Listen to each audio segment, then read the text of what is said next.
адам жолдастығының ақысынан сұралады. Бірде пайғамбарымыз саллаллаху алейхиссалам сахабасымен бірге тоғайлы жерге барады. Ол жерден 2 мисуак кесіп алады. Оның бірі түзу, бірі қисық болатын. Түзуін жанындағы сахабасына ұсынады.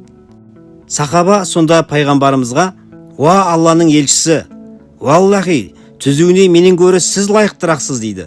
Пайғамбарымыз саллаллаху алейхиссалам: "Қандай да бір адам біреумен күннің 1 сағатында болса да жолдас болса, міндетті түрде жолдастығынан есепке тартылады.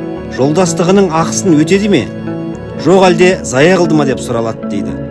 Пайғамбарымыз саллаллаху алейхиссалам бұл ісімен исар досын өзінен артық қою жолдастықтағы Алланың ақысын орындау екендігін меңзеген екен. Жарар.com сайтынан.